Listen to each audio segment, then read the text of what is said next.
Energy, Environmental Science, and Sustainable Development, which is held on August 27 and 28, 2022. Organized by Journal of Environmental Science and Sustainable Development, or JESSD, Universitas Indonesia. We hope that all of us here are in a good health and safe condition. Joining from Jakarta, capital of Indonesia, my name is Stevie Leonard Harrison. I will be the master of ceremony for today's session. To begin the third International Symposium of Earth, Energy, Environmental Science, and Sustainable Development, we will sing the national anthem of the Republic of Indonesia, Indonesia Raya, and followed by the anthem of Universitas Indonesia, Hymne UI. To the operator team, please.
Thank you.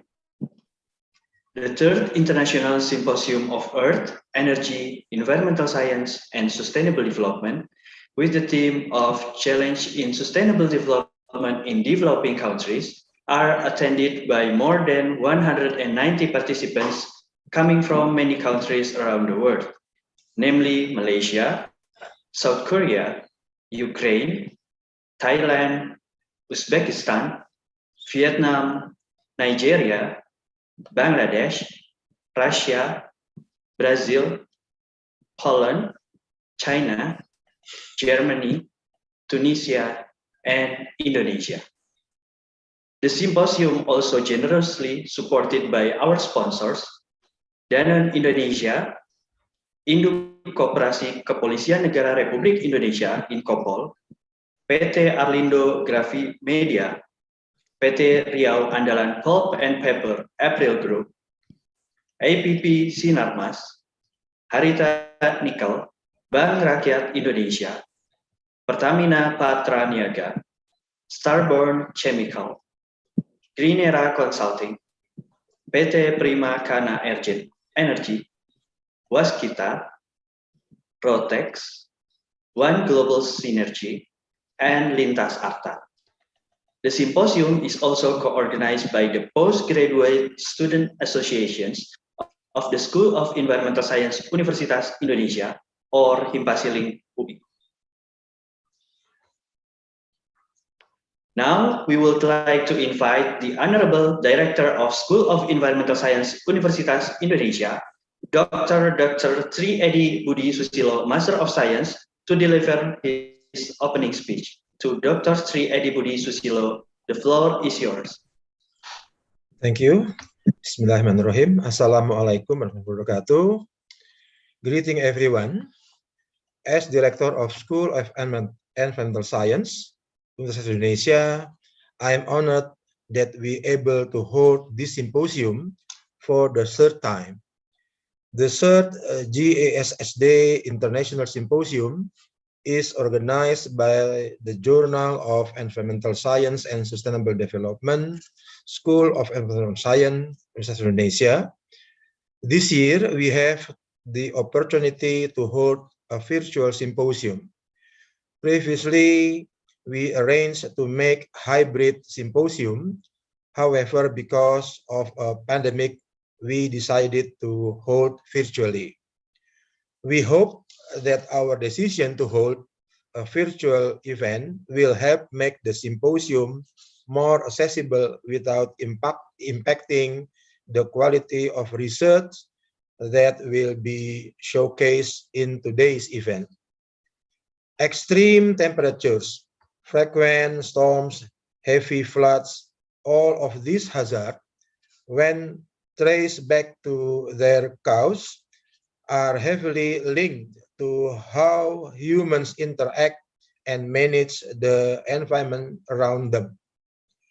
Through system dynamics, we begin to see a pattern on how a human factor plays into part on how the hazard interact and cause disruption into our lives.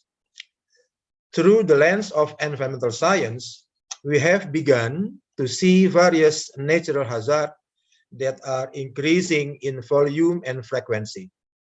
These hazards, which ultimately create disasters, are a prominent threat to society's livelihood and should be mitigated as soon as possible, as we cannot achieve world peace while knowing that the risk of disaster is still imminent and the process of recovering from a disaster is still not efficient nor effective enough.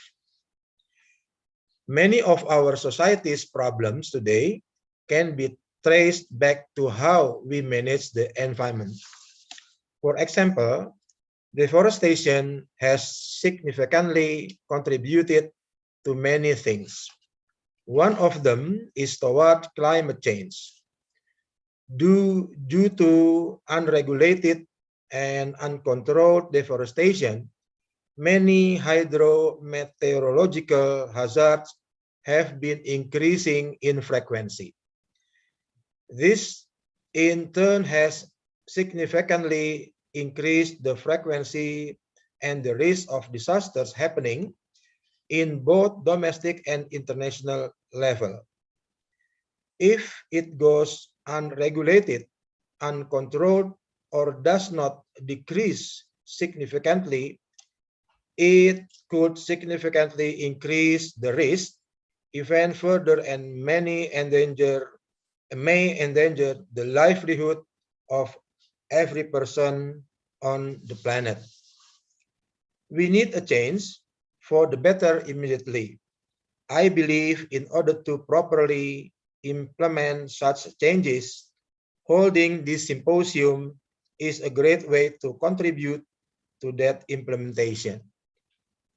This is because we need to use an evidence-based approach as well as educating ourselves related to various environmental issues, especially deforestation.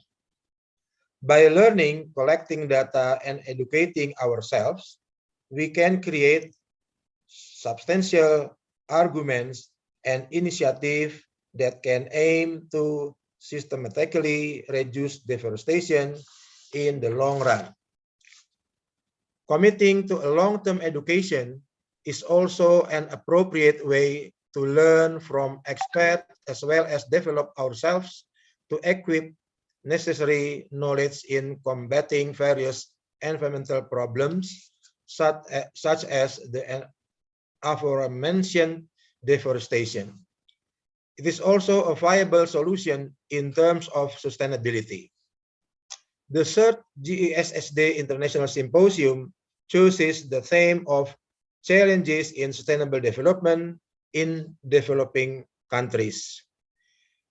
There are 193 papers and have been rejected, with 89 articles in this symposium from countries as diverse as Malaysia, South Korea, Ukraine, Thailand, Uzbekistan, Vietnam, Nigeria, Bangladesh, Russia, Brazil, Poland, China, Germany, Tunisia, and Indonesia.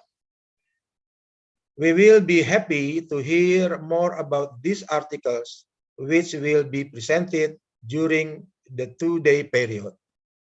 We hope to be able to hear ideas what will serve as innovation that can change our communities and the world for the better. In addition, I would like to take this opportunity to thank the sponsors for all their assistance and support in making the third JESSD International Symposium a success.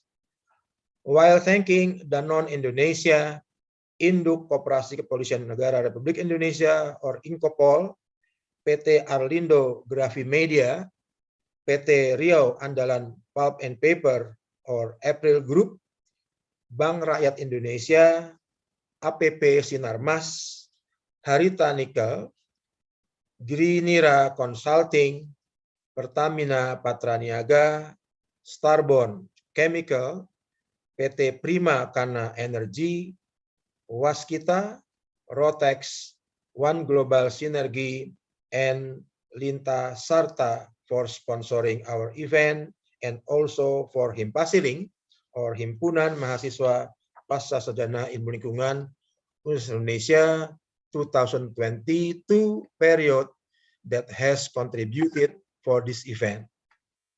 Last but not least, allow me to express my gratitude to the organizing committee as well as our partners during the process in preparing this event.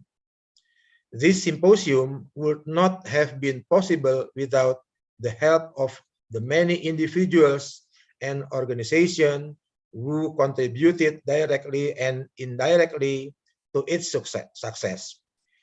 In addition, I want to thank all the presenters, committees, and reviewers for contributing their ideas and effort to this symposium. We have tried our best in organizing this event. However, please accept our heartfelt apologies on behalf of the School of Environmental Science, Universitas Indonesia, should there are many problems before, during, or after the event.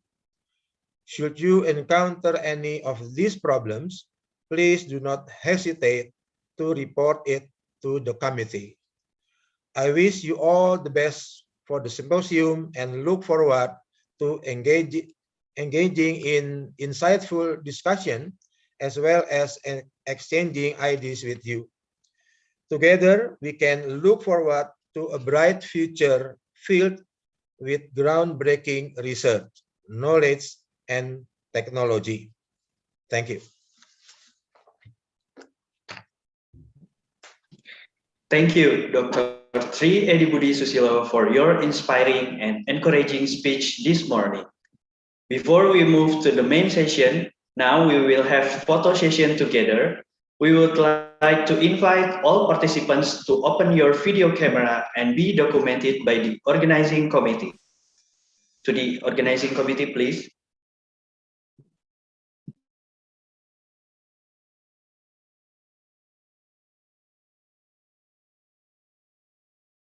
Saya hitung 1, 2, 3.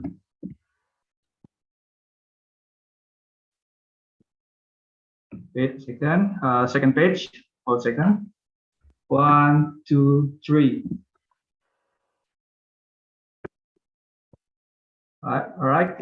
Third page. Hold second. 1, 2, 3.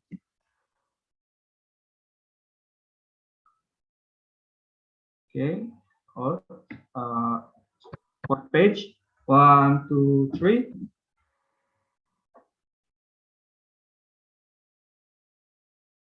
All right. Fifth page. 1, 2, 3.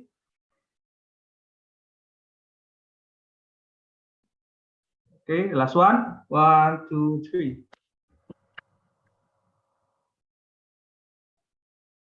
Okay, that's it. Thank you. Before we begin the main event of the Third International Symposium of Earth, Energy, Environmental Science, and Sustainable Development, I would like to introduce our distinguished moderator for today's keynote speaker presentation session. He is Dr. Ahyahuddin Sodri, Bachelor of Engineering, Master of Science. Dr. Sodri is the chairman of the steering committee of the Third International Symposium of Earth, Energy, Environmental Science, and Sustainable Development. Dr. Sodri is also one of top lecturers in School of Environmental Science, Universitas Indonesia, who completed his Bachelor of Electrical Engineering from Universitas Jenderal Ahmad Yani, Bandung, Indonesia, and continued his master degree in Sensor System Technology from FH Karlsruhe, Germany, then pursued Doctor of Environmental Science from School of Environmental Science, Universitas Indonesia. Without further ado, please welcome Dr. Ahyahuddin Sodri. The floor is yours. Thank you very much, Mr. Leonard Harrison. Bismillahirrahmanirrahim. Assalamualaikum warahmatullahi wabarakatuh. Good morning, ladies and gentlemen. It's my honor to be your moderator for these sessions. We are very lucky today. We will hear a speech from 4 distinguished speakers affiliating to the high reputation universities and organizations. The first speaker who will give us a presentation is Mrs. Ratih Diah Kusumastuti from Faculty of Economic and Business University Indonesia and Center for Resilience and Sustainability. Before I continue, I will provide you the short CV of Mrs. Ratih Diah Kusumastuti. She awarded philosophy doctor from School of Mechanical and Aerospace Engineering, Nanyang Technological University, Singapore. And then her Master of Science in Engineering, as well as also Bachelor of Engineering from Bandung Institute of Technology. And right now, she is lecturer and researcher at the Faculty of Economic and Business, University of Indonesia. She has a special interest in research for supply chain management, disaster resilience, and sustainable development goals. Of course, she awarded also research grant from many funding provider from University of Indonesia as well as from other institutions. Before I continue, I would like also to inform you that we will send you $3 prize for 3 active participants. So please pay attention carefully to all of the speech will be conducted this morning. Mrs. Rati, we reserve you 20 minutes for your speech and will be notified 2 minutes before end. Now the floor is yours. Thank you, Pa. Yeah, I think I will. I tried to make it. I think it will be less than 15 minutes. Okay. Let me share my screen first. Okay, can you see my screen? Already, yeah. Okay.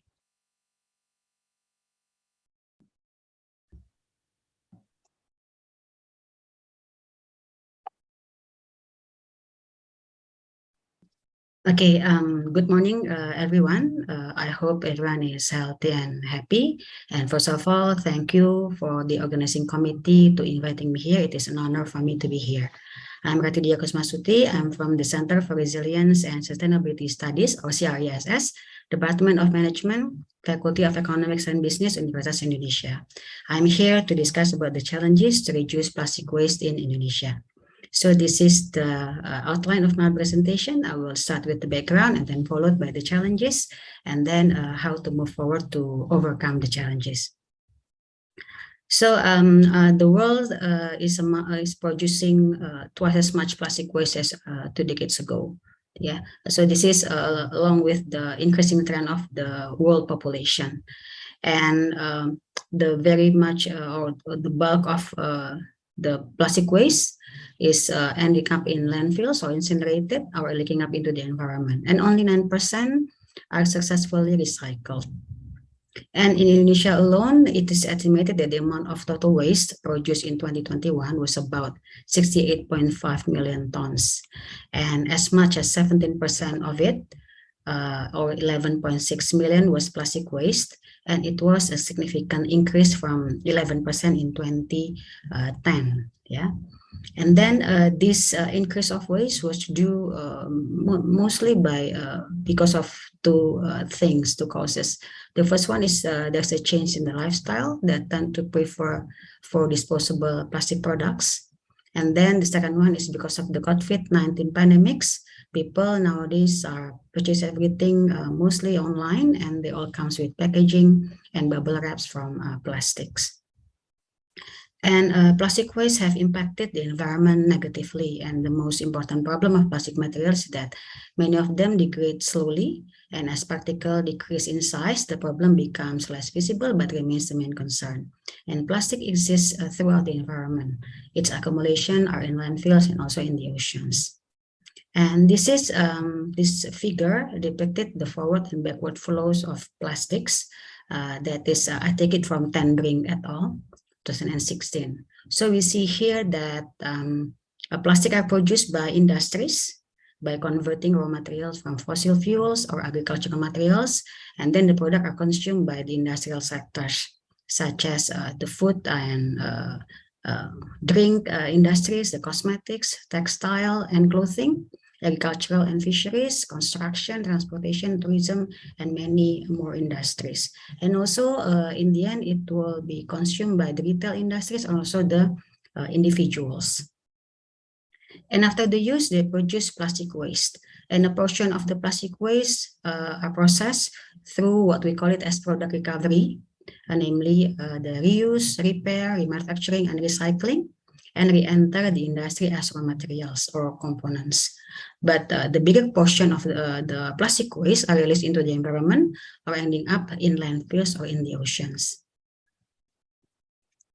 And there are several measures that have been done in various countries around the world to manage the amount of plastic waste disposed at landfills. Firstly, by issuing a state regulation of social and commercial processes regarding the plastic consumption and production. For example, regulation to prohibit the use of plastic bags and plastic containers, and also regulation to apply high taxes and prices for plastics. The second one is to develop natural materials which may be green substitute for plastic, or we call it as biodegradable content. Like, for example, polymers extracted from biomass and natural polymers produced by microorganisms, also polymers artificially synthesized from natural monomers, and also traditional synthetic plastic with natural additive introduced into them. And then the third measure is the development of recycling technologies and the use of plastic waste as raw materials. So here, plastic waste is considered to have value and can be recycled to become raw materials for other products, such as filler for concrete materials, rubber crumb for asphalt roads, bricks and paver blocks, wood plastic composite, and many more products. And then the fourth measure, that plastic waste may be sent to incinerators. This is to recover the energy, but it leads to generation of harmful pollutants. And the last one, plastic waste may be sent to landfills, but requires huge space for the waste disposal, and none of the material is recovered. Among the above mentioned solution for the plastic waste that have already been existed, recycling is the best possible approach in managing plastic waste. However, there are challenges in plastic recycling. The first one is that to be able to be recycled, the concern of recycling should be considered in the design stage when the product is produced. Yeah, because there are the company should think about how to recycle the products later on after the end of life. And then the second one is that plastic are used in various industries with different degree of using, that causing different quality of the plastic waste as well. And then for the collection and sorting, we know that there are regional variation and diverse waste infrastructure, and also different collection scheme between the countries. And during reprocessing, there are also constraints concerning plastic type that can be recycled, the technological constraint, marketability constraint of the product, because not all of the products can be marketable easily, can be marketed easily. And then regarding the plastic recycling, the reverse logistics itself is complex because the plastic waste must undergo the following stages before they can be processed. We know that the plastic waste are produced by households and industries, and the waste should be separated before being sent to the collection points. There are two ways to collect the plastic waste. First, that individuals can return the plastic waste to the collection points, and the second one, the waste can be picked up by the collectors. And then they are sorted and purified before they can be reprocessed. And then the recycled plastic materials are sent to industries, while the rest are disposed of at landfills or incinerated for energy. And regarding the reverse logistics in Indonesia, there are some problems. First, that the separation of organic and inorganic waste has not been implemented by most households. But even if the waste are separated at households, there is a big chance that it will be mixed again during the transportation to waste collection center. The second one is that the cost for transportation, separation, purification, and grading that are quite significant. Hence, the cost for the recycled materials sometimes can be higher than the price for virgin plastic materials. And then the third problem is that the non-uniform quality of the plastic waste and also the uncertainty amount of the recycled plastic materials makes ensuring a continuous supply is highly difficult. So this is very important for the company to make sure that the supply of raw materials is steady. Yeah. So this problem results in reluctancy of producers to use recycled plastic materials in their production. So if we look at this slide, there are two parties that are very important to participate in the recycling. The first one is the community, the community. So based on the previous studies, there are some factors that determine the willingness of the community to participate in recycling. For example, by firstly separating their waste at the household. First is legislative policies. And then consultancy. It means there should be an education, socialization of awareness to all the communities about the importance of separating waste at home, and also the recycling to reduce plastic waste. And then conveniences. It means it's very important to provide waste separating facilities in the residential area and the public facilities. And then incentive. So this is like what some cosmetic companies have applied so far. So they give bonus point to the customers when the customer return their plastic containers, for example. And then the most important one is the individual's responsibility and awareness on the environmental protection. So this indicates that the importance of providing a continuous education, socialization to the community about the importance of recycling plastic waste to reduce the waste to the environment. And then from the company side, this is I take it from Wang et al. This is based on the simulation. They simulate the behavior of the collectors and recyclers regarding their willingness to participate in plastic recycling. So based on their simulation, it can be concluded that an increase in incentive or in penalties increase the probability that waste collectors and recyclers will participate in recycling process. And also policy support incentive encourage waste collectors and recyclers to participate in plastic waste recycling earlier than the subsidy incentive do. And recyclers are more sensitive to waste collectors than waste collectors to government imposed penalties. So this indicates also there should be some kind, when we design the policy, this should be considered as well, so that it can encourage the companies to participate in the plastic recycling. And then regarding the legislation, in Indonesia, we have several legislation related to reducing plastic waste. For example, the legislation number 18, year 2008, actually is already mandated that in residential area and public facility, there should be waste separation facilities.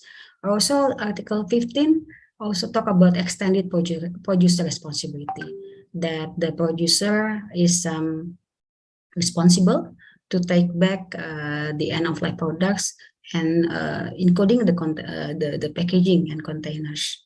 And also we have several other regulations relating to managing ocean waste, roadmap to reduce producer waste, and managing specific type of waste. But even though we have regulation, the enforcement is still not optimal, so to encourage the producers to participate in this plastic waste recycling. So how can we overcome this problem? For what I think that the plastic waste reduction requires collaboration among stakeholders. Probably we call it as M-helix, because a lot of parties should be involved in these activities. The first one is that the government should enforce the waste management regulation. And then the second one, that the local government should collaborate with the communities to promote waste separation at the household levels, because this is a starting point to make plastic recycling more efficient, so that the cost can be lower for the companies. And then the local government should also educate all parties involved in waste collection, the formal and non-formal collectors, about waste separation.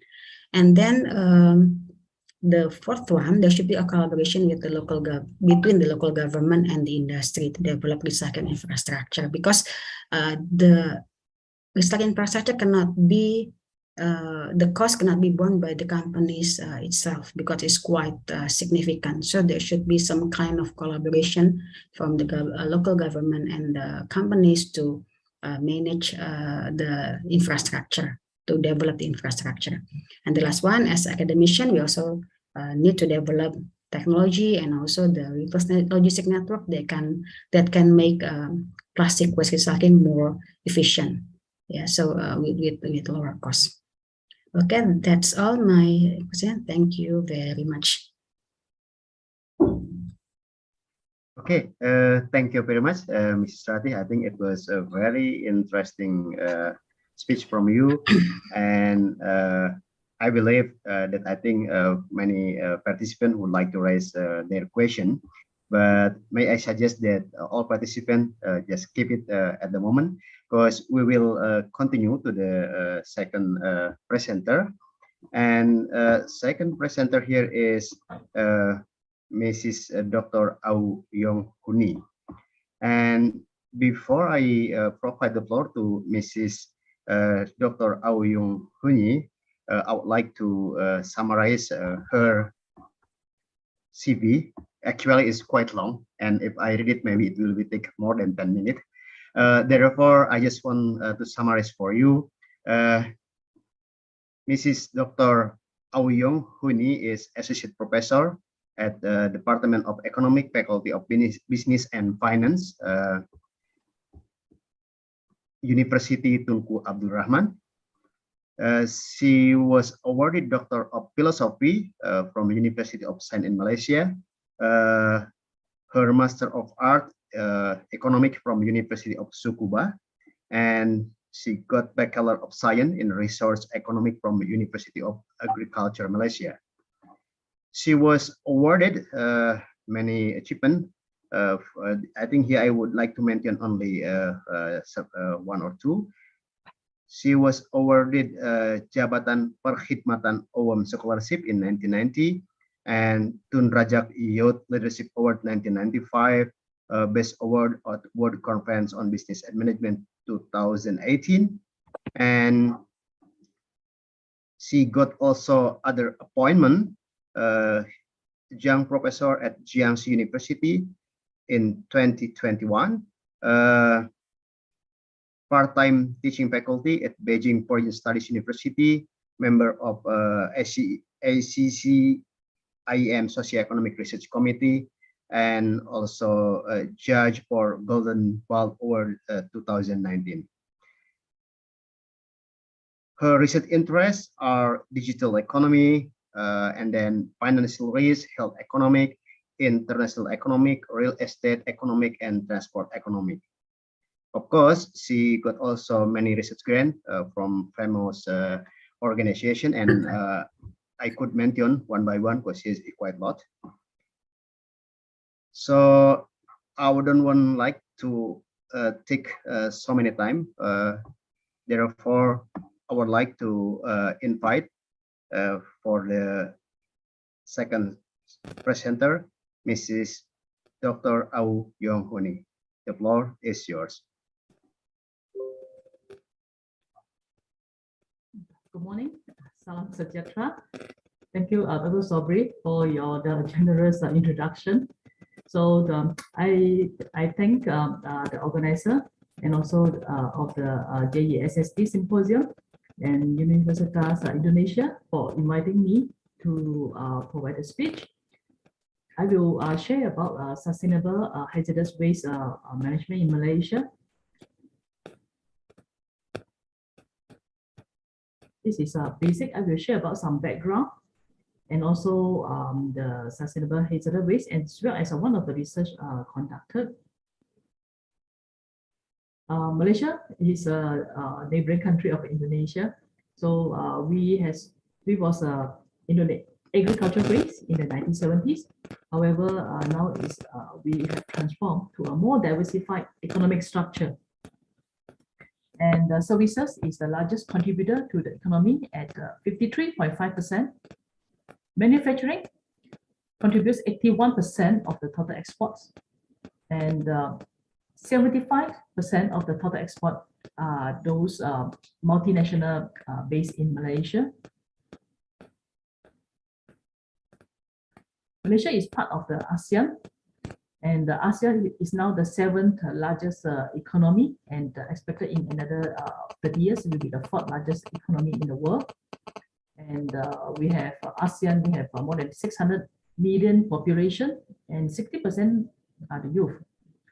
And we have the per capita of population is 4,600 euro, and for the FDI is more than 140 billion euro, and within it there are 79.9% from the intra-ASEAN, and for the total export also there are 25.5% of intra-ASEAN, as well as for the international tourist arrival 48 million, so it's about 40% from the intra-ASEAN, meaning that ASEAN as a whole, we are very close, okay, and we are having a lot of exchanges in terms of the people, in terms of FDI investment, as well as the trading.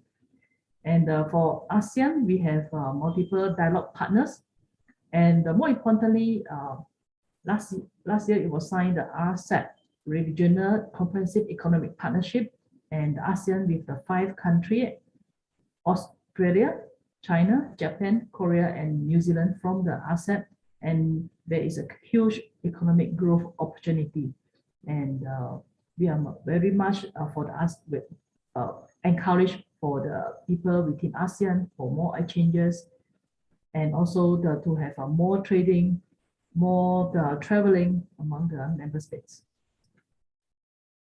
Just for your information, Malaysia is among the top 12 mega biodiversity countries in the world, and we have more than 60% of the area covered by the green, and the wildlife are protected above the land as well as in the sea. In terms of the spending on the environmental protection by the industry, okay, so every year we have some survey on it, and there are more than 2.55 billion ringgit spent on environmental protection by the industry.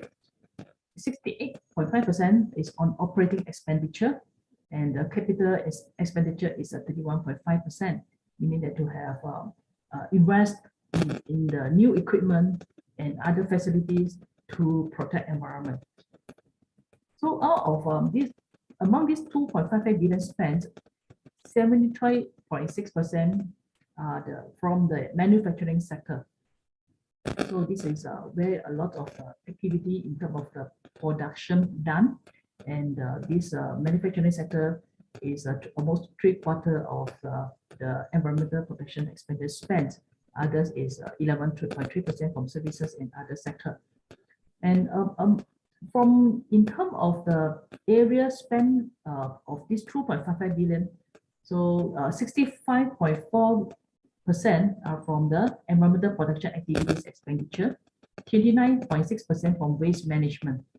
So almost two-thirds for the environmental protection, and about 30% is for the waste management. In terms of the quantity of scheduled waste, in Malaysia, the hazardous waste generated by the industry, which is called scheduled waste, because there is a schedule, a list that provide each of the coding for different type of the hazardous waste. So in general, we call it scheduled waste, SW. So in terms of quantity generated, 25.32% generated by this scheduled waste treatment and disposal facility, 18% from the power plant, 13.69% from chemical industry, 11.1% from the E&E, electrical and electronic industry, 8.26% from the metal in refinery industry, 3.13% from other workshop. So for this facility handling scheduled waste, 32.79% are off-site recovery facilities, meaning that in the management of the hazardous waste, very important of this licensed off-site recovery facilities. So these kind of facilities, once they receive this hazardous waste sent by the manufacturing plant, they will do a recovery. Off-site means it's not the manufacturing plant itself, but outside of the factory. So 25% is on-site treatment, meaning that the company who produce the hazardous waste, they treatment by themselves, on-site treatment. 25% on the special waste management, 7.54% on on-site storage, 6.62% at quality alarm. This is the main the hazardous waste recovery facilities, 1.41% in the others incinerators. So in the past few years, there was a trend of reduction in the number of the quantity produced of the hazardous waste. However, among those, even those we are reducing in the total, however, one part of the hazardous waste that is increasing in terms of the e-waste, electronic waste, because there are waste in terms of like the TV, computer, mobile phone, refrigerator, aircon, washing machine, rechargeable batteries, and so on. So when we are into this digital economy, more and more e-waste are produced. So even though the factory side, they are reducing the generation of the total waste, however, e-waste are increasing, and this is where everyone, okay, who are the consumables, electronics consumer user, we are part of the contributor of this electronic waste. Therefore, it's important that we do not just dispose of the old machines or old mobile phone without considering the environmental impact. There is an international programs on the e-waste, which is a Basel Convention, and Malaysia is one of the participants. So very importantly, first is the restriction on export for final disposal, meaning that export of the hazardous waste for final disposal is not allowed. And number two, restriction on export for recovery. Hazardous waste to be exported and destined for recovery are subject to the export guidelines on minimum percentage for recoveries. Third, restriction on import for final disposal. The import of the hazardous waste for final disposal from non-OECD countries require a special permission and total provision for hazardous waste from OECD. Four, restriction on import for recovery. In Malaysia, the main regulation in protecting the environment is Akta Quality Alam Sekeliling 1974 or Environmental Quality Act 1974.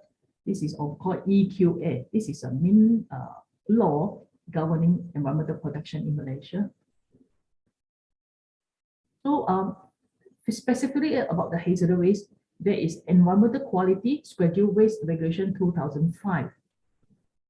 So here give very clear the law related to the handling of the hazardous waste, like waste chemical, some sludge from the water, wastewater treatment plant, and so on.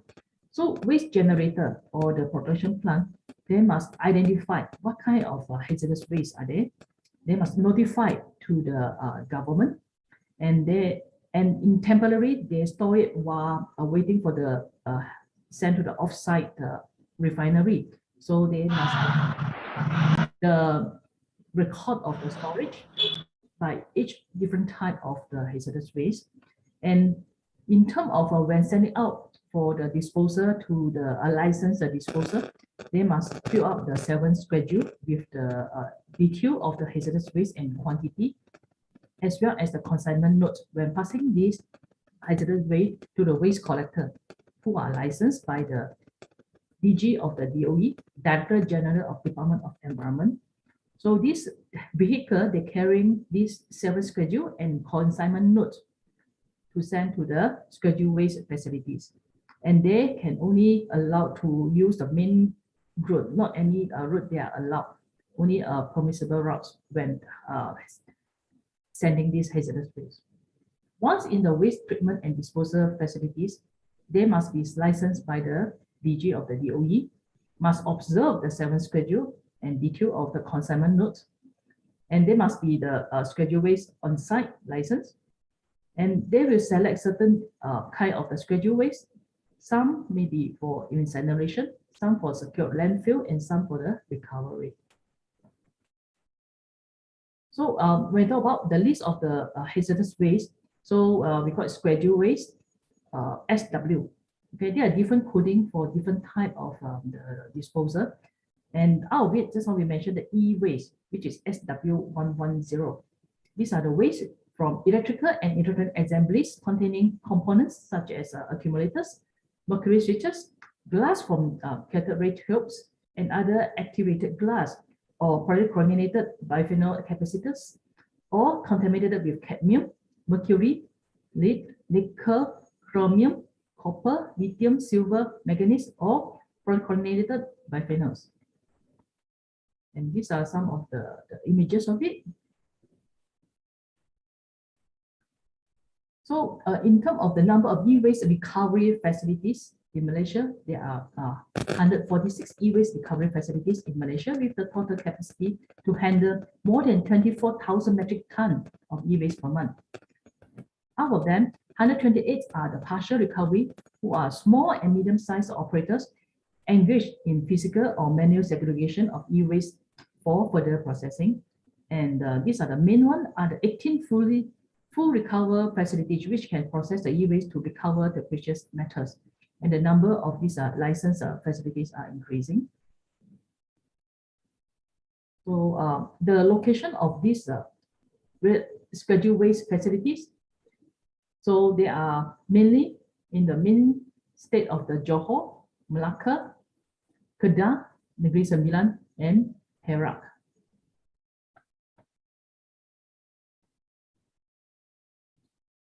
In terms of other recycling company, so also mainly in this field, the industrial states of Selangor, Pulau Pinang, Johor, Perak, Kedah.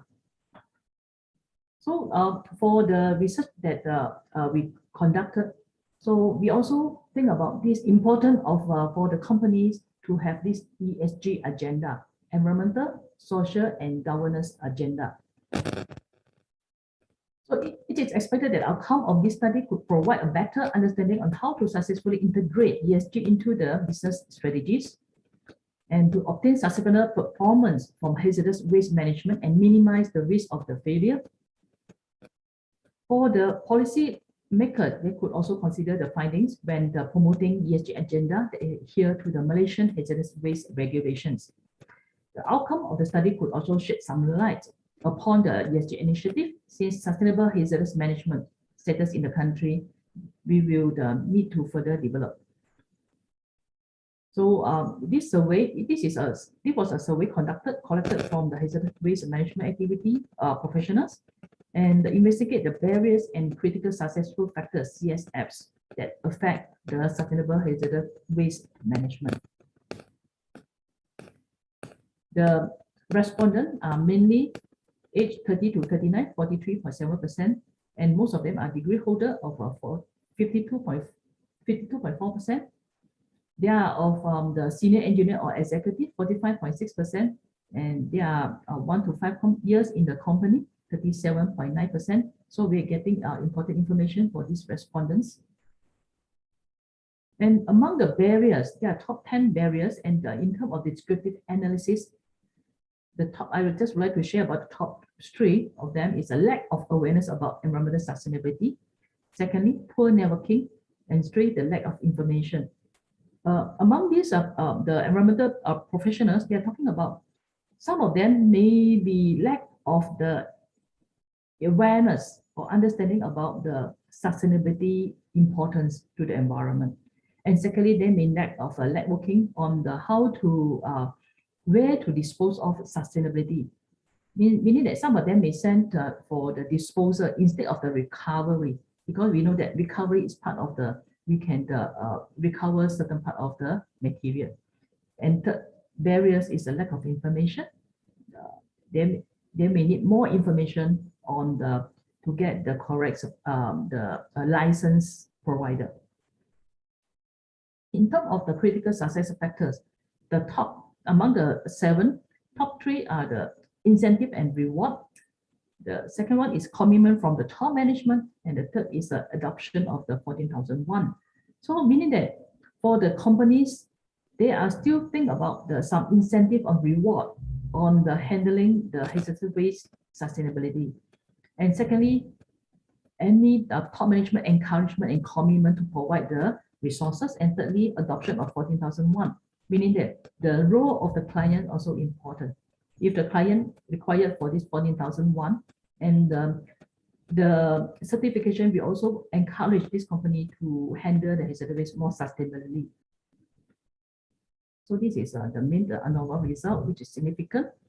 And also among the items that are highly significant are company not willing to allocate resources for sustainable hazardous waste, meaning that one of the barriers is there is not enough resources provided by the management. Another one is the top management should promote sustainable efforts, meaning that the top management role is important, okay, when handling this hazardous waste sustainability. So we know that this increasing trend of the environmental protection, and the better we become the environmental quality for all the people. So manufacturing sector environmental performance could be further improved by promoting sustainable hazardous management. And in this finding, we found the 10 barriers and 7 critical successful factors. Therefore, these are very important for us to promote further on handling the hazardous waste more sustainably. And firms should consider crucial factors lead to the successful sustainable hazardous waste management. With CSFs, a firm is guided and directed to a better understanding on how to obtain optimal performance. Policymakers could also consider findings reviewed from this study when promoting the sustainable hazardous waste management or ESG development programs. In conclusion, this is an important study, and there may be limitation on this study because of most of the measurement of the construct were borrowed from the cross-disciplinary studies. And this findings is indicative. So the current work was an investigative process with the prime concern of accurately determining the sustainable hazardous management. Therefore, the current study is remain limited to the asynchronous feedback from this respondent. So it is likely that no individual is capable of identifying and quantifying all critical successful factors. So therefore, this is important. We have a certain information among the top 3 especially, to ensure that the respondent also well understand the concept of sustainable hazardous management. So thank you for your attention. Welcome question. Thank you.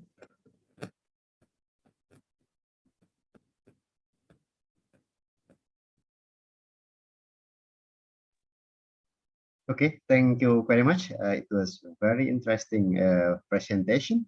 But again, may I request that all participants keep your question, because we will continue to the third presenter for this session. The third session will be conducted by Mrs.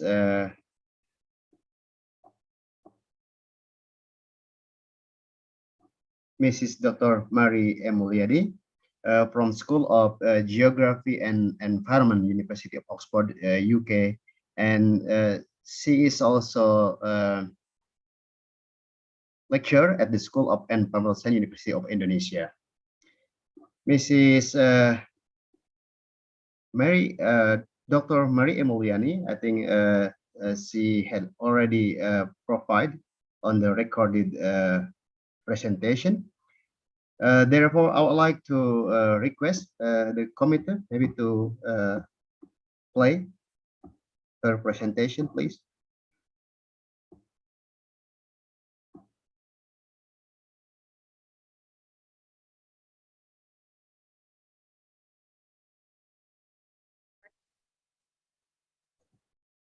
Good morning.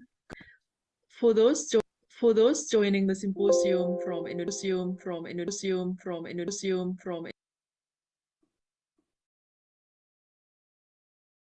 Indonesia, and greetings from Oxford. Assalamualaikum warahmatullahi wabarakatuh.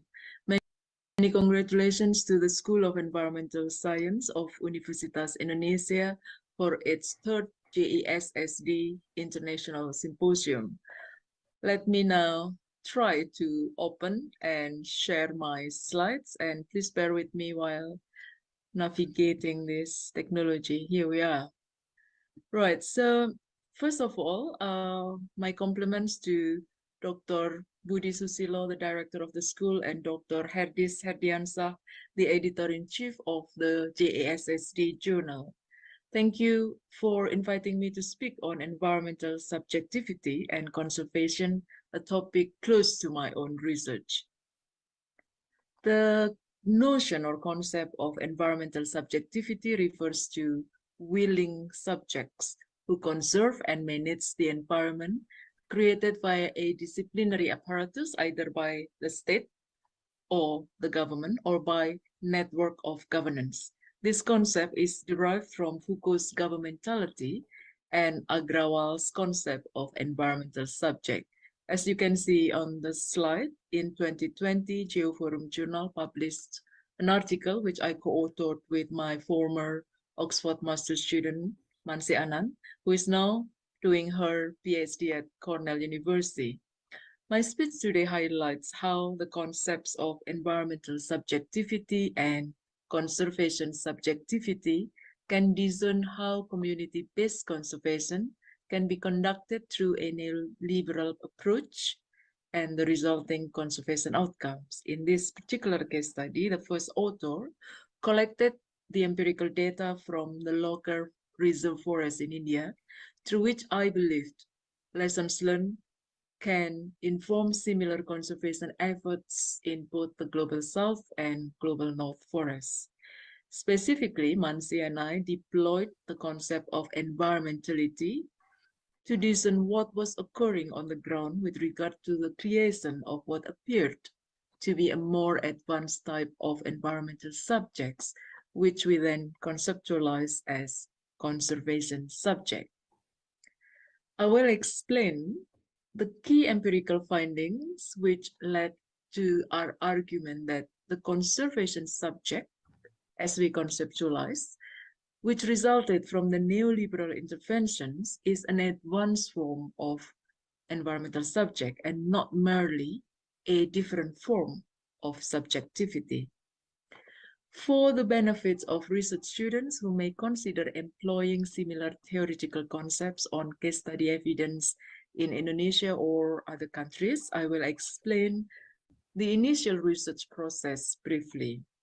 Firstly, secondary data from a literature review of case studies across India informed that the traditional top-down modes of governance through disciplinary apparatus and regulatory communities had failed to create environmental subjects, as individuals were unwilling to restrict their consumptive practices. However, the work of an NGO in a case study area named Junglescape Network suggested some success in minimizing and restoring forest degradation.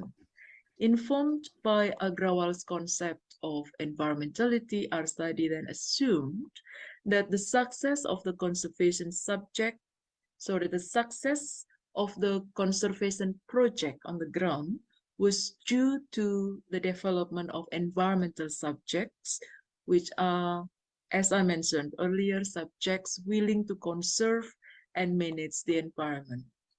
Through the research process, it then became clear that the subjects created by the NGO, Junglescape Network, appeared to be a more advanced type of environmental subject. These two research questions were developed to determine the process for the creation of conservation subjects, including the forms of interventions conceptualized as the technology of government, which then led to the relative success of the conservation practice on the ground. To address these questions, we visited the work of, amongst others, Robert Fletcher, which highlighted the notion of multiple environmentalities, which is immediately relevant to our discussion on how neoliberal interventions may affect conservation efforts. In the context of environmental governance, governmentality takes the form of environmentality, and through a particular technology of government, the environmental subject, that is one who cares for his or her environment, is created. Multiple environmentalities, including sovereign, disciplinary, neoliberal, and liberation environmentalities, coexist at any given point of time and either act in conjunction or in conflict with one another. These are implemented by different governing bodies which use various forms of engagement between communities with the surrounding ecosystem that result in the production and circulation of different bodies of knowledge. In this setting, neoliberal conservation is presented as a win-win mechanism that involves the provision of economic incentives to individuals to conserve and protect their ecosystem. In short, for those interested in employing this concept in research practices, I suggest that you visit the key references included in our article. Within the limited time, I will highlight our key findings and, importantly, how these theoretical concepts enabled us to analyze our empirical data. Within the neoliberal governance domain, communities engaged in village occupations were provided with economic incentives through a top-down neoliberal NGO apparatus. Environmental subjects resulted, by which individuals regulated their actions by reducing their dependence on the forest, although not necessarily inculcating environmental norms or values in the process. In contrast, actors employed in the forests outside the village areas exhibited independence, affected their own strategies, incorporated local knowledge, and achieved improved ecosystem conditions. This occurred due to the facilitation of local social interaction and leadership through a non-hierarchical conservation network. An advanced form of environmental subject emerged, which we then conceptualized, as I mentioned earlier, as conservation subjects instead of environmental subject. These conservation subjects are local actors produced within a neoliberal conservation model, empowered and self-mobilized to act independently to conserve their ecosystem and thereby achieving a more sustainable conservation. This brings us to the question mentioned earlier. Why is the conservation subject an advanced form of environmental subject? As mentioned earlier, the conservation subject was a concept we proposed following our empirical findings, and this slide that you can see highlights the key elements that differentiate the two concepts. The conservation subject, the one on the right, is an advanced form of environmental subject because they develop their own strategies within the frame of neoliberal governance. And whilst the strategies were produced and circulated by higher authority or higher bodies, or through the presence of external incentive structures, the subjects were self-mobilized and empowered to act autonomously. In the process, they incorporated local experience-driven knowledge systems and implemented context-driven strategies. On the other hand, environmental subject,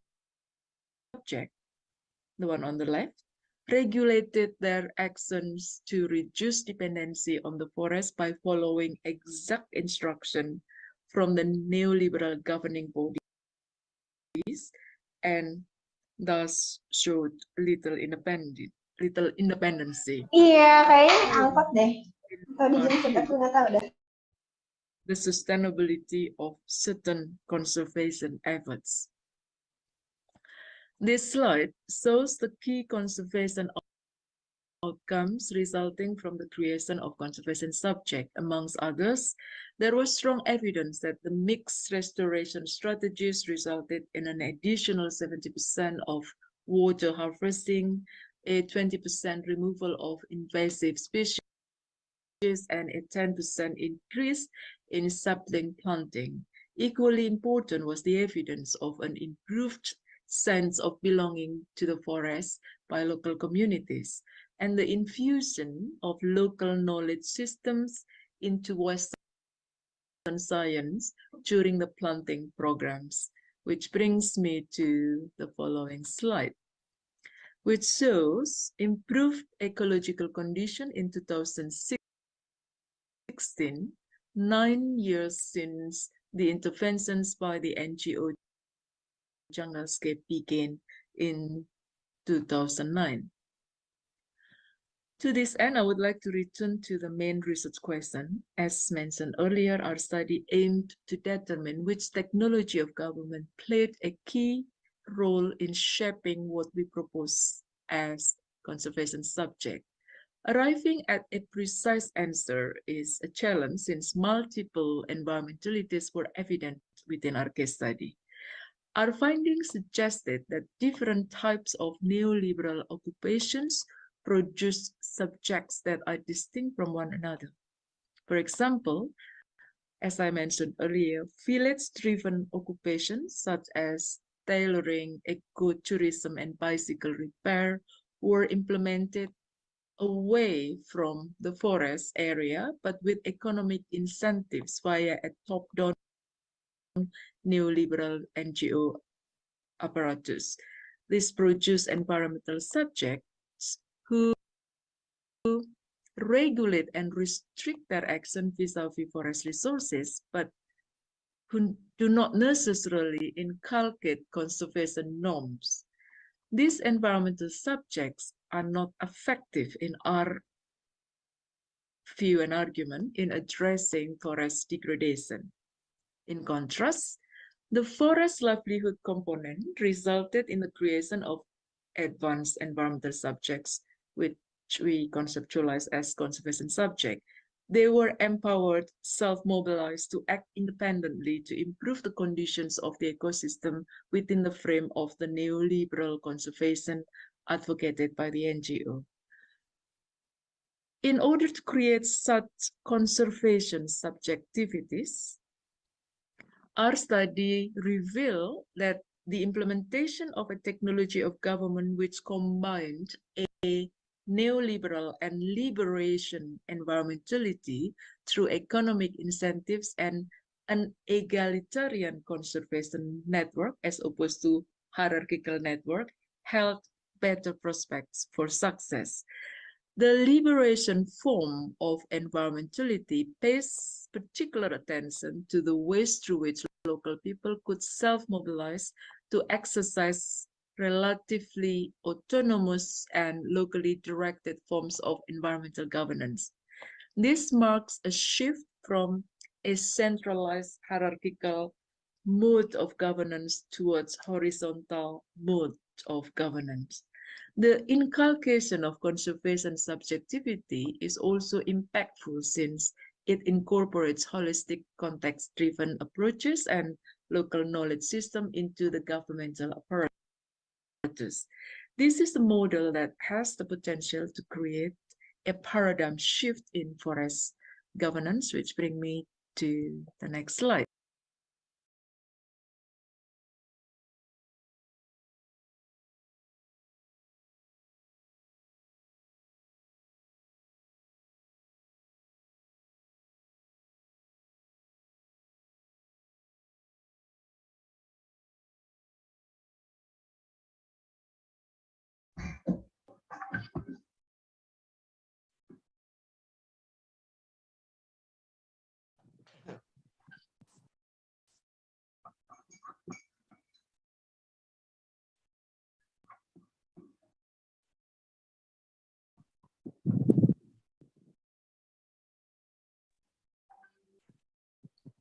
Okay, so ladies and gentlemen, we have heard the speech from Mrs. Dr. Mari. And actually, from the plan, we have the fourth speaker, but unfortunately, we just got this morning notification from Japan that there are problems with the technical connectivity because our speaker, our presenter, right now are in the remote island, so it's very difficult to have connection with us. Therefore, we would like to apologize for this situation. So we hope that next year, I think the presenter will be able to join us again. Ladies and gentlemen, we have here three interesting topics from Mrs. Rati, from Mrs. Diawin, and also from Mrs. Mary. And may I provide you some, let's say, highlight from the speech this morning. For the first topic, I think the presenter has discussed about the plastic waste. And I think we know that the plastic waste is very increasing from time to time. And the recycling is as part of the circular economy has been proposed by many scholars. But again, still is challenging because why? Like it was highlighted, I think the economic behavior, people, technology, I think still think that we have to let's say improving by research as well as also by policy and practice. And from the second topic, I think we got a very interesting insight from the Malaysian experience from the industrial waste. I think it was mentioned that 2.8 million tons of industrial waste. And what also very interest is that e-waste, yeah, as also hazardous material now is also issue. And we have also to mention right now it's not only local or regional issue with this e-waste and hazardous material, because the practice of export import between countries I think is also influence the discussion. Of course, there is Basel Convention who try to say to regulate this issue. But again, I think the legislation, business logistic or waste management practice, I think is also open for future work. And what is also should be considering that I think the result of study in Malaysia should be also, let's say, considering by policymaker how to improve from the point of legislation for this industrial waste, especially for the e-waste and also for hazardous material. For the third topic, we have informed what the case study from Lancaster release forest in India, and I think here we got insight about the multiple environmentalities that are influenced by liberation, neoliberal, supervision, and disciplinary. And from the point of practice, I think the jungle space will be also influenced by many variables like NGO, private sector, academic, and also other factors. Ladies and gentlemen, now we will continue to the third session for the question and answer, and I invite you to write your question by sending us a message on the chat room, or maybe also you may raise your hand. Okay, I'm still waiting the raise hand from the participant because it's not recognized yet. I got the message question to my attention. First is for Mrs. Ratidia, and second is for topic of the Malaysian West. The question for Ibu Dia is, in reverse logistic partnership is the point. Is there any information about Indonesian people? Here is company, ministry, and community collaboration that has been successful to be implemented, and how they do. I mean, to be successful. Mrs. Ratidia? Yeah, thank you, Pak Ahya. Yeah, Regarding plastic recycling, I see that some companies have already do the plastic recycling, yeah, for certain types of plastics. And regarding collaboration, what I know so far, because I did some interview with the company that originally is willing to participate in plastic recycling, because the problem now is the low value plastics, because nobody wants to recycle the low value plastic, like for example plastic bag from the supermarket and so on. And what I know is that this company is actually approached by the local government, so there is some kind of collaboration, but the collaboration fails because the company has to bear all the recycling infrastructure, because they have to build this sorting facilities beside the waste collection center, and then they have to also bear the transportation costs and all. So in the end, the collaboration is not working. That is what I know, yeah, from this about plastic recycling.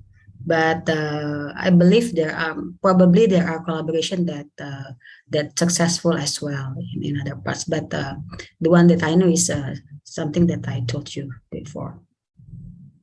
Thank you, Pak Ahya. Okay, thank you, Mrs. Rati. Now it's also come to my note the question for Ibu Rati. Still the second question, Bu, ya, no problem, Bu. Yeah. Okay. Some communities have done the separation waste. However, it will be remixed when the collector collects the waste. So for this part, any information about how the government will manage this problem? Because even though the company want to recycle, if the plastic waste has been damaged, it will be a high cost.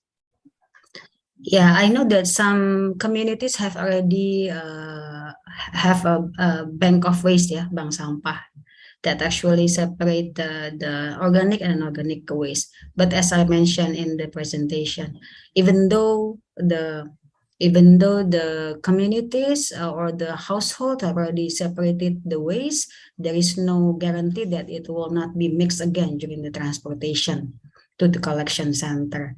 That is what I said, that it is very important to provide some kind of socialization, education for all the parties involved in plastic recycling, the importance to separate the waste at the source and also during the transportation to the waste collection center. Because if everything is mixed up again, it will be very costly to actually sorting out, purify, and do everything before we can reprocess the plastics. That's it, my answer, Pak Ahya. Okay, thank you, Bu Rati. Now I move to Mrs. Huni Aoyong. Excuse me, are you there, Mrs. Huni Aoyong? Yes. Okay, thank you. I got a question from the audience. Actually, there are two questions, but I will start with the first question first. The question is, how is Malaysia's position compared to other Asian countries in managing its hazardous waste? Okay, thank you for the question. I think this is a very good question. This is like intra region. So this one, what I have not done the research yet. Okay. Yeah, but what I can say that in Malaysia we started 1974, and then the hazardous waste started. The regulation started 2005. So it's more than 15 years in implementation, and we would like to have, beside the compliance by the company, I think it's important for the citizen to have this awareness, and so that they can report if there's any incompliance for the regulator to enforcement. Okay, because now is there are especially as you see, the main of the export from Malaysia is from the manufacturing. Okay, and the manufacturing is mainly from the multinational corporation. And actually, these are the bigger factories, actually, they are complying. Okay, but there may be some SME or the new businesses that they may not know how to do it properly. So therefore, for the enforcement side, we will need more the active enforcement from the authority, as well as for the citizen to provide intelligence to the enforcer so that they can take action that will be further improved from this management of the hazardous waste. Okay, now I come with the second question. To increase the community's awareness about hazardous waste management, what approach is currently done in Malaysia? Can you repeat the question again? Okay, to increase the community's awareness about hazardous waste management, what approach is currently done in Malaysia? Okay, so for hazardous waste, yeah, one type is the industrial side. Okay, so they use the schedule waste regulation. Okay, on the for the household, okay, the e-waste basically is the e-waste. Okay, and in Malaysia we have this the solid waste regulation as well, meaning that for the households, when they dispose of their the so-called the garbage, they must segregate. Okay, they have to segregate for those recyclable and non-recyclable. Those recyclable, including those e-waste. Okay, by the law, it has to be segregated, and this has been implemented for the past few years. And of course, this the recycling, including this e-waste, is the level of the compliance also different state. In their different state in Malaysia, there are different level of the compliance, and one of the state that is a highly more recycling activity done, including the e-waste, is the Pulau Pinang or the Penang. Okay, so there are the regulation is there. So there are now is a lot of this education and awareness is ongoing. So there are still room for improvement. Okay, for the recycling and also the segregation of the e-waste from the household. Okay, so there is come back to the citizen, not only awareness, they have to take action. So this area of the hazardous waste and the e-waste of the industry and also for the community, there are still always, we have room for improvement. Okay, thank you. I think I got the third question for you. This is about the extended producer responsibility. How does Malaysia encourage the implementation of the extended producer responsibility? Okay, so for this extended the producer responsibility, so this area is there is some guideline on it. However, the implementation is still not much in the action, because mostly they need to have a stringent law for it. So this is already in discussion for quite some time. Okay, so we will also I think also learn from Indonesia for this area as well. Okay, now I come back again to Mrs. Rati. Here there's the third question for you. How effective is it to reduce plastic use and waste by eliminating plastic straw when buying drinks and giving extra charge for plastic bag when it is shopping at the supermarket? Excuse me, Pak Ahya, how effective reducing plastic straw and plastic use and waste by eliminating plastic straw when buying drink and giving extra charge for plastic bag when shopping at the supermarket? Oh, okay. Actually, I have not done research in this area, but Okay. This is actually a measure that I think some local government applies to reduce the plastic waste. Where, for example, like prohibiting the supermarket to sell or to give plastic bags for free, and they have to replace it with reusable plastics. Yeah, but considering when you ask about how effective, if we see that the amount of plastic waste is still increasing. It means implicitly it said that it has not been effective in reducing the plastic waste, right? Because I believe only some local government that apply this regulation. Not all the provinces in Indonesia that applies this regulation. Okay, so may I still invite all of the participants to raise a question, if any? Okay. Okay. So I think I'm waiting for the raise question from the participant, but here I think I have the question for Ibu Mari. Yeah. Okay. There are two questions for Ibu Mari. I think based on a journal that I read mentioned that all conservation projects occur under uncertainty without knowing the risk and how to manage. What is the subject quantification of risk in relation to their impact on a conservation projects objective given known set strategies? And the second question is for Ibu Mari still. Do the neoliberal intervention which give incentive to the communities can improve the government and community to protect forests in Indonesia? Yeah, it was the case study in India, but I think the question is now try to connect to the Indonesian case. Any committee could help me?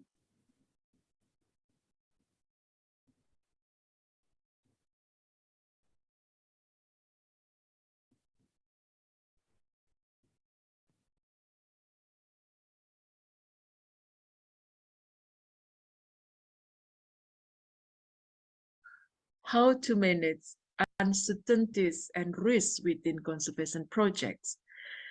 The complex and often transboundary nature of conservation issues are considered to be a crisis of governance, which is a failure to organize our societies and economies in such a way that they do not harm the environment. Relevant to this, conservation biology as well as conservation governance, a multidisciplinary discipline, is often said to be a crisis discipline. In crisis governance, we must act before knowing all the facts, often within the setting of scientific uncertainty.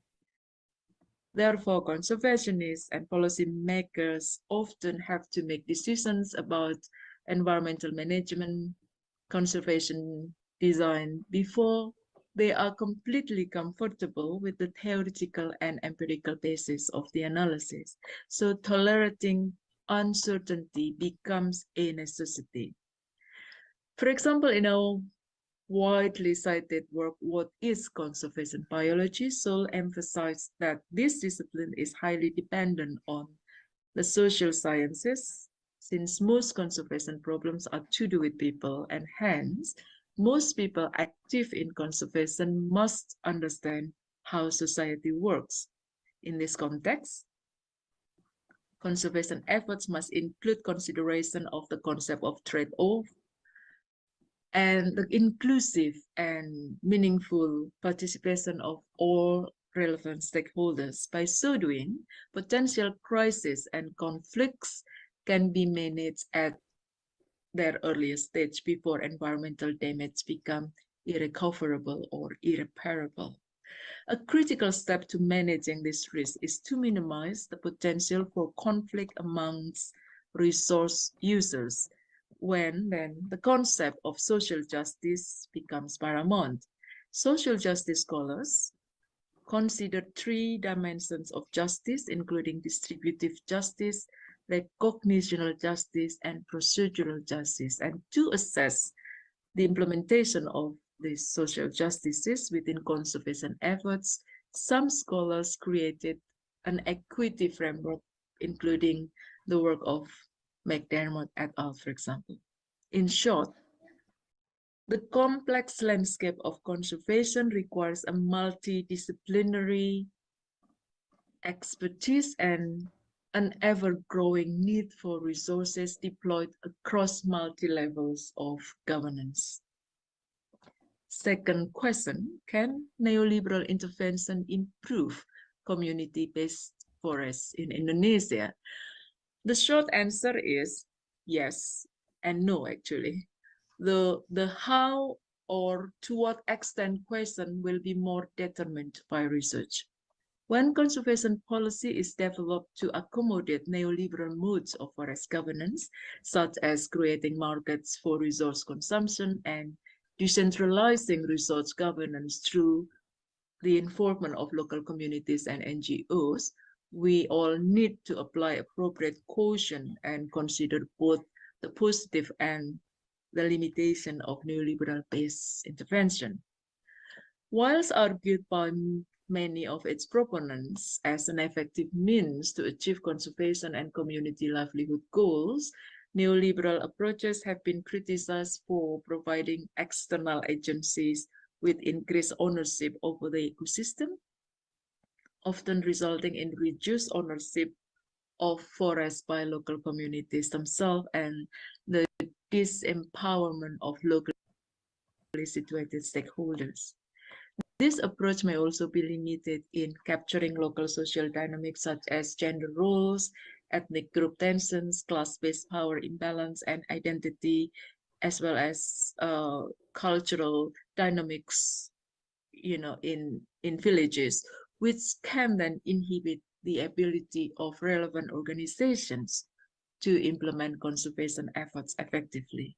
Nonetheless, as evident within case studies across the Global South, when these challenges were addressed strategically, different forms of neoliberal occupations played a key role in creating different forms of environmental subject and hopefully conservation subjects. Different community and livelihoods can result in either environmental protection or environmental conservation.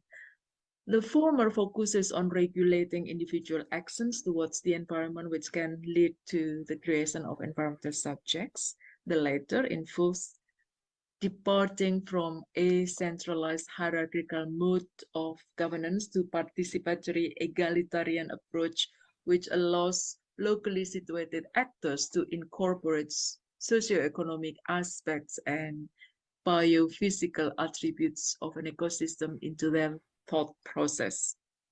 Conservation subjects show the ability to act beyond regulating and restricting their actions vis-a-vis forest resources.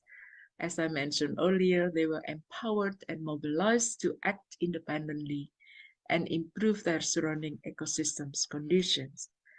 As highlighted in our case study, the combination of neoliberal and liberation environmentality through economic incentives and egalitarian conservation network that is non-hierarchical as a mode of governance resulted in effective forest conservation. I argue that this has the potential for application in Indonesia's forest governance. The critical point is to involve locally situated individuals in conservations, allowing them to establish an experimental space through which they learn and become stewards in protecting their forests. Thank you very much for listening and enjoy the rest of the symposium. Assalamualaikum warahmatullahi wabarakatuh. Waalaikumsalam.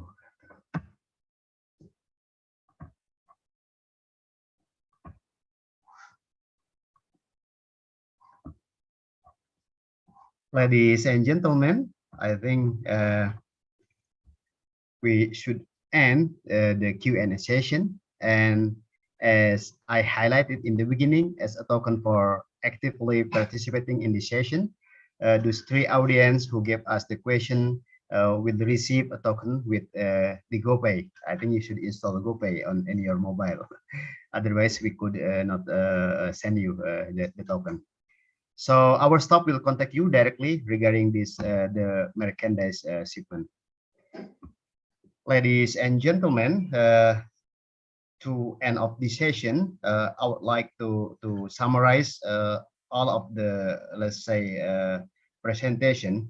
And based on the presentation today, I think we could agree that environmental problem is multi-stakeholder and long-time accumulation.